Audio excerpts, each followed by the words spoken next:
Anies Presiden. Anies Presiden.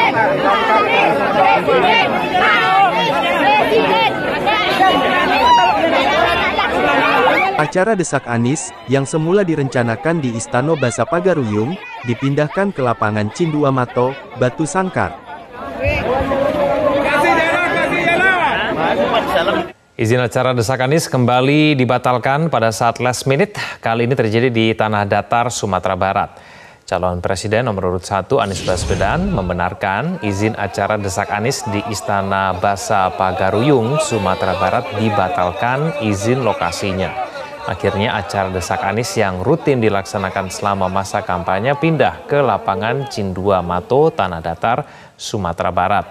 Anies pun menyebutkan hal itu menjadi bagian dari perjuangan yang harus dihadapi. Menurutnya kesulitan yang ditemuinya itu tidak sebanding dengan susahnya kehidupan banyak keluarga di Indonesia.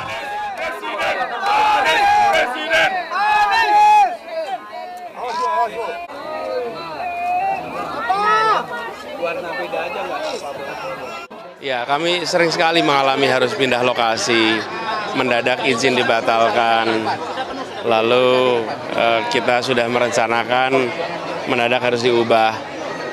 Ini bagian dari perjuangan. Sesulit-sulitnya yang kami hadapi, masih jauh lebih sulit rumah tangga kita dalam membiayai kehidupannya. Seberat-beratnya perjuangan yang kita harus lewati, masih lebih berat perjuangan keluarga untuk bisa memastikan anaknya sekolah, memastikan kebutuhannya terpenuhi. Jadi bila ini adalah bagian dari perjuangan, kita jalani, kita hadapi. Ya, sebelum mulai saya ingin sampaikan terima kasih. Kembali ke ranah Minang artinya kembali ke tempat orang-orang yang mau kemajuan. Ya. Kembali ke saya sudah berkali-kali datang, tapi setiap kali datang selalu ada yang baru.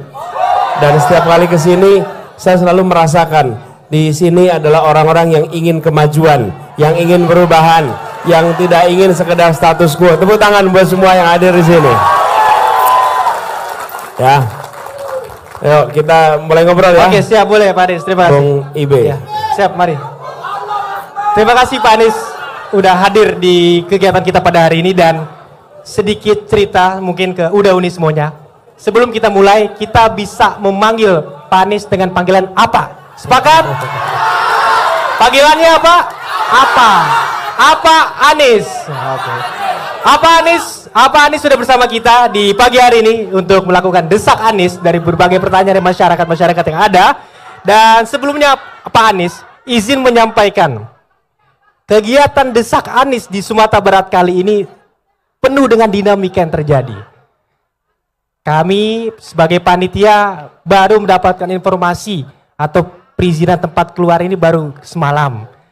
Nah, padahal kami ingin masyarakat bisa bertanya, bisa mendesak Anies Baswedan perihal apa yang ingin dijalankan oleh beliau ke depannya dan apa yang sudah dilakukan oleh beliau di kemudian hari. Dan ingin bertanya dulu sebelum kita lanjut ke pertanyaan-pertanyaan lebih dalam, apa pandangan apa Anies perihal kejadian-kejadian ini sih Pak? Segala macam kesulitan yang kita hadapi, serumit-rumitnya kesulitan kita hadapi, belum apa-apa dibandingkan kesulitan rumah tangga di Indonesia atas biaya hidupnya. Jadi, jangan membayangkan ini sebagai sesuatu yang berat. Lebih berat jadi ibu rumah tangga harus mengelola biaya hidup yang amat tinggi. Lebih berat jadi anak muda yang sulit cari pekerjaan. Lebih berat bagi anak-anak yang ingin melanjutkan sekolah dan tidak ada biaya. Jadi kalau untuk melakukan perubahan itu kita harus menjalani hal yang berat-berat ini, insya Allah kita jalani, kita lewati sama-sama. Nah. Terima kasih Pak Anies. Jadi Pak Anies ini sangat optimis teman-teman. Apa Anies menyampaikan kita berharap dari permasalahan yang ada itu lebih berat yang dirasakan oleh masyarakat. Anies Muslimin tadi kemarin Pak Hamdan mengatakan ada 6 Pemda yang tiba-tiba mencabut izin kampanye dari Amin. Ini melihatnya bagaimana nih Pak Anies dan ada 6 wilayah. Ada 6 wilayah. Begini, kegiatan kampanye ini bukan setara dengan konser atau pengajian akbar atau pengumpulan massa ormas. kami ini menjalani tugas konstitusional. Di dalam berdemokrasi, salah satu proses yang dikerjakan adalah proses pemilihan umum. Dan di dalam pemilihan umum ada kegiatan kampanye. Jadi kegiatan kampanye itu melaksanakan konstitusi, bagian dari demokrasi. Bukan pada tempatnya untuk dilarang dan lain-lain. Justru harus difasilitasi. Karena ini adalah kegiatan konstitusional. Bukan sesuatu yang kami harus minta. Ini adalah kegiatan bernegara. Yang melakukan itu harus dipahamkan.